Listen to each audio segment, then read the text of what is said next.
Hello students, this is Anuj and welcome to mathematics. बच्चों, class 12th mathematics से हमारा चल रहा था डिफरेंशिएशन, जो पूरा हो चुका है।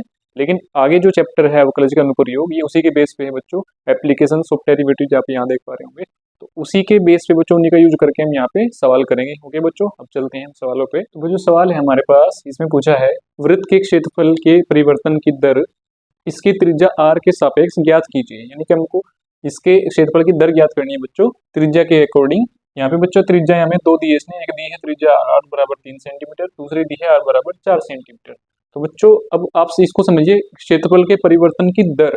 बच्चों जो हमने डिफरेंशिएशन किया है, हम किसी भी y का जब डिफरेंशिएशन करते हैं, यानी तो y हमारा एक चीज है, कोई भी चीज एरिया है या फिर आपका वॉल्यूम है, क्षेत्रफल है, आयतन है।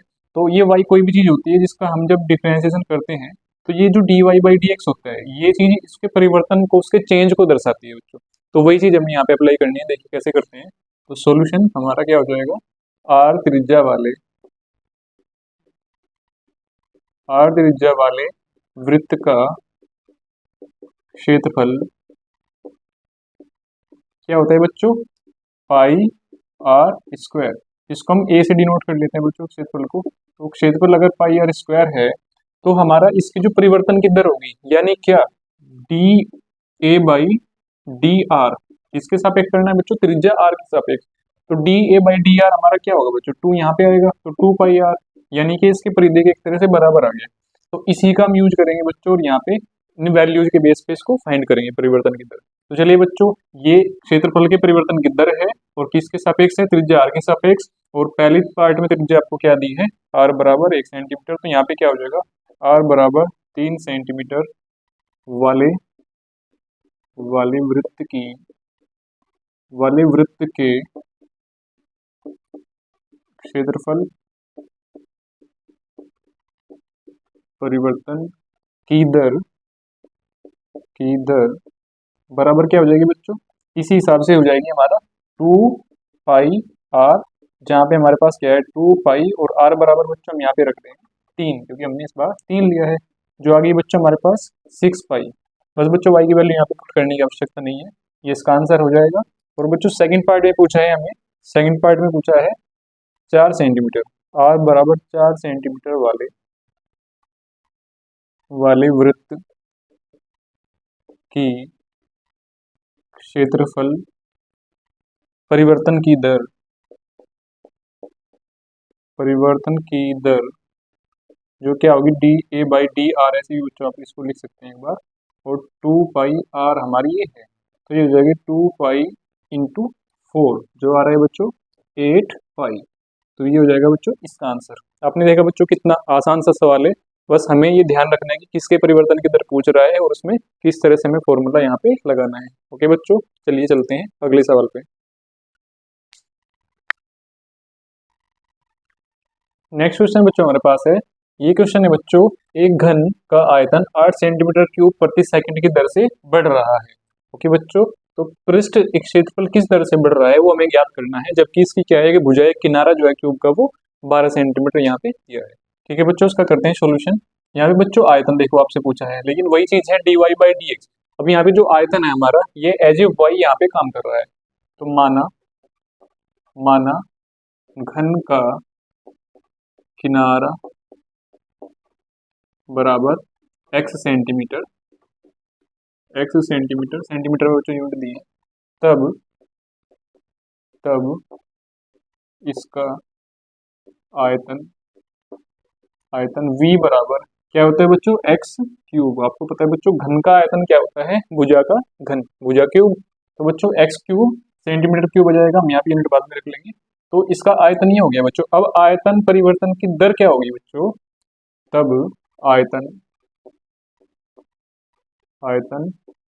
परिवर्तन की दर ये हो जाएगा dv बाई dt।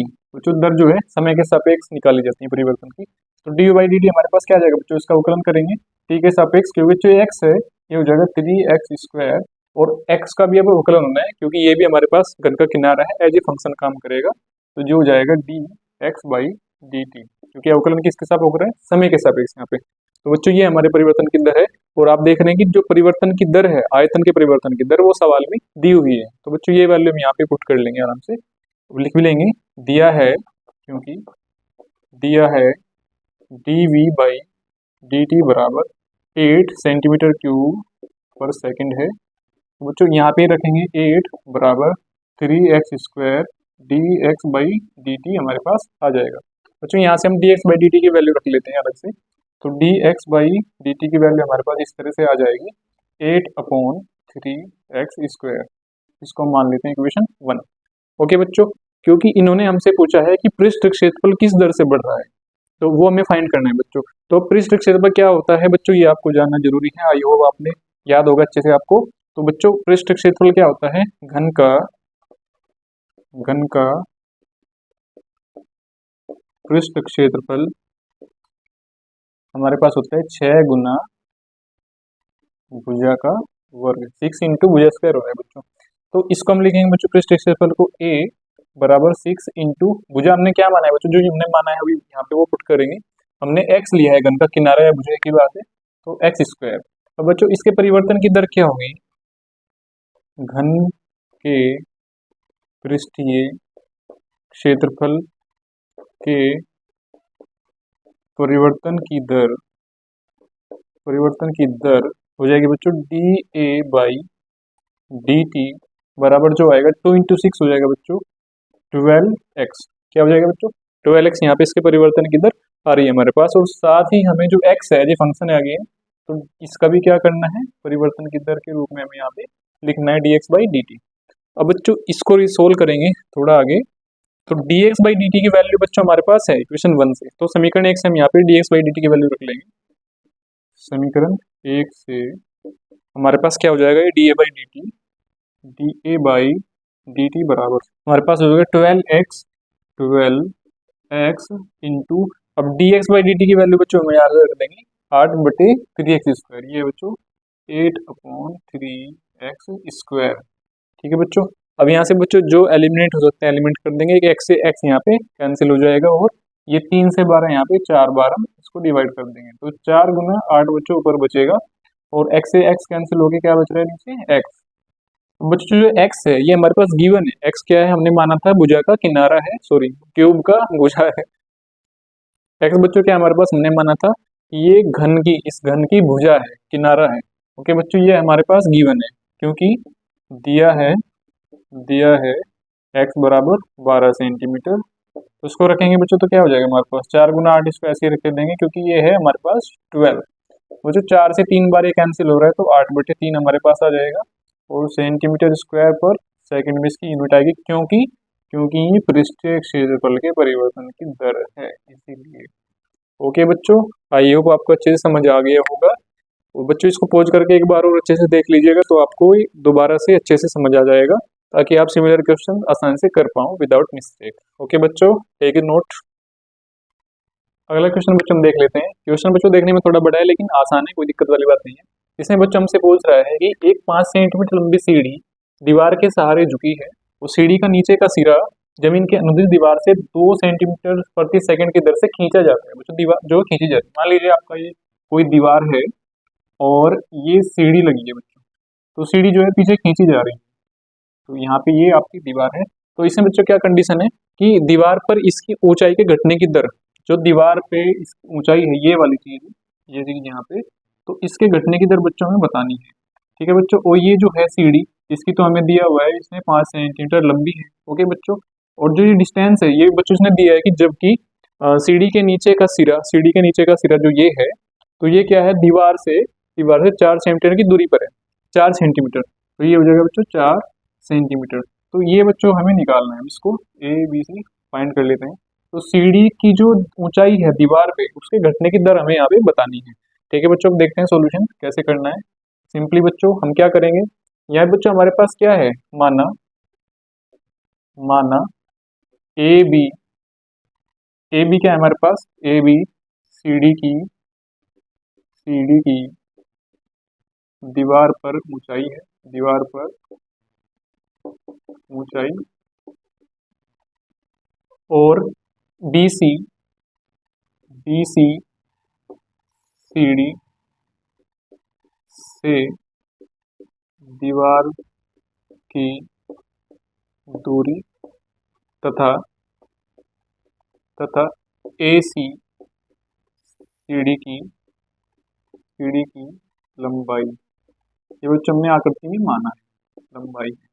ओके बच्चों, अब बच्चों हम लोग को क्या करना है, हम यहाँ पे मान लेते हैं कि ये x है और ये y है, क्योंकि बच्चों हमें डिफरेंशिएट करना है, परिवर्तन की दर बतानी है। माना BC बराबर x, अभी जो भी है हमने जो भी मान लिया इनको, माना BC बराबर x तथा AB बराबर y, ये बच्चों हमने मान लिया। BC बराबर x तथा AB बराबर y। तो बच्चों इसमें बच्चों क्या है, क्योंकि समकोण त्रिभुज बना रहा है तो हमारे पास पाइथागोरस थ्योरम यहाँ पे यूटिलाइज हो जाएगी, जिससे क्या बनेगा, तब पाइथागोरस थ्योरम से पाइथागोरस प्रमेय से क्या आना चाहिए बच्चों, हमारे पास 5 का स्क्वायर जो होगा 5 का स्क्वायर इक्वल्स, यहाँ पे बच्चों हमने क्या माना, BC को x और AB को y, इसी में अभी लिखेंगे x square plus y square, ये हमारे पास होना चाहिए बच्चों यहाँ पे। तो क्या हो जाएगा बच्चों, ये हो जाएगा 25 equals x square plus y square, इसको मान लेंगे बच्चों इक्वेशन 1। तो बच्चों यही पाइथागोरस थ्योरम से हम यहाँ पे, क्योंकि y की वैल्यू हम इस तरह से फाइंड करते हैं, यहाँ पे वैल्यू हमें x की गिवन है तो यहाँ से सिंपली y की वैल्यू निकल जाएगी। तो क्या है बच्चों हमारे पास, क्योंकि x इक्वल्स कितना है बच्चों, 4 सेंटीमीटर, तब क्या हो जाएगा बच्चों यहाँ पे 25 equals 4 square plus y square, जो हो जाएगा 25 इक्वल्स 16 प्लस y स्क्वायर, और y स्क्वायर हो जाएगा बच्चों 25 माइनस 16, सिंपली y स्क्वायर बराबर 9, और y इक्वल्स आ जाएगा बच्चों 3। तो y की वैल्यू बच्चों हमारे पास यहाँ से 3 निकल करके आ जाती है, 3 सेंटीमीटर हम कह सकते हैं। ओके बच्चों, तो इसका यूज करके बच्चों हम क्या करेंगे, अब हमें क्या करना है, परिवर्तन की दर निकालनी है। किसके परिवर्तन की, y के परिवर्तन की दर। तो उसके लिए बच्चों क्या करेंगे, समीकरण 1 का हम क्या कर लेंगे, अवकलन कर लेंगे t के सापेक्ष। लिखेंगे समीकरण 1 का t के सापेक्ष अवकलन करने पर बच्चों क्या हो जाएगा, बच्चों यहाँ पे 25 का अवकलन बच्चों करेंगे तो 0 हो जाएगा। क्या हो जाएगा, 0, क्योंकि ये कांस्टेंट है। अब हम x स्क्वायर का अवकलन करेंगे तो ये होगा 2x, और साथ ही अब x का भी होगा, क्योंकि हम t के सापेक्ष कर रहे हैं, तो लिखेंगे dx/dt। ओके बच्चों, प्लस ऐसे ही y स्क्वायर का क्या होगा, 2y और इंटू dy/dt भी होगा। ऑलराइट बच्चों, आई होप आपको सही समझ आया होगा। अब बच्चों जो वैल्यूज गिवन है वो हम यहाँ पे पुट कर लेते हैं। देखो x की वैल्यू हमारे पास है 4 सेंटीमीटर, हमने दिया हुआ है इन्होंने, ठीक है बच्चों। और dx/dt की वैल्यू बच्चों क्वेश्चन में ही दी है हमारे पास, क्योंकि x के जो परिवर्तन की दर है, जो खींचा जा रहा है उसकी दर दी है 2 सेंटीमीटर पर सेकेंड। तो लिखेंगे बच्चों सिंस dx/dt बराबर दिया है 2 सेंटीमीटर पर सेकेंड, ये गिवन है बच्चों, दिया है, और एंड x इक्वल्स 4, ये बच्चों दिया हुआ है। तो इससे बच्चों ये क्या हो जाएगा, इससे हो जाएगा हमारे पास 2x, 2 इंटू एक्स की मान है 4 और इसका मान है 2, और इक्वल्स हो जाएगा बच्चों, इसको मैं क्योंकि इधर ले जा रहा हूँ तो माइनस आएगा, -2, और y की वैल्यू मैंने निकाली है 3, और dy/dt एज इट इज आएगा, क्योंकि बच्चों dy/dt की ही वैल्यू हम यहाँ पे फाइंड कर रहे हैं। ओके बच्चों, सबको सोल्व कर देंगे, dy/dt की वैल्यू निकाल देंगे यहाँ से। ये हो जा रहा है बच्चों 16 इक्वल्स हो जाएगा -6 और dy/dt, तो ये हो जाएगा बच्चों फाइनली dy/dt क्या हो जाएगा फाइनली 16 अपॉन -6, जो बनेगा बच्चों -8/3। -8/3 बच्चों क्या आ गया हमारे पास, dy/dt की वैल्यू आ गई। और क्या होगा बच्चों, ऊंचाई घट रही है तो सेंटीमीटर पर सेकंड की दर से इसका आंसर हो जाएगा। बच्चों माइनस में आया है क्योंकि हमारी जो ये y है, y घट रहा है। माइनस क्या रिप्रेजेंट कर रहा है कि ये जो है कम हो रही है, क्योंकि यहाँ से खींचेंगे तो आपको दिख रहा है कि यहाँ पे क्या होगा, हाइट जो है उसकी कम होती जाएगी, इसलिए बच्चों आपका माइनस में आंसर आया है। ऑलराइट बच्चों, आई होप आपको अच्छे समझ आ गया होगा। सिंपली आप और भी क्वेश्चन इस तरह के कर लेंगे, बाकी के सवाल हम करेंगे नेक्स्ट वीडियो में। ओके बच्चों, तब तक के लिए खुश रहिए और पढ़ाई कीजिए बस अच्छे से। ओके बच्चों, बेस्ट ऑफ लक, बाय।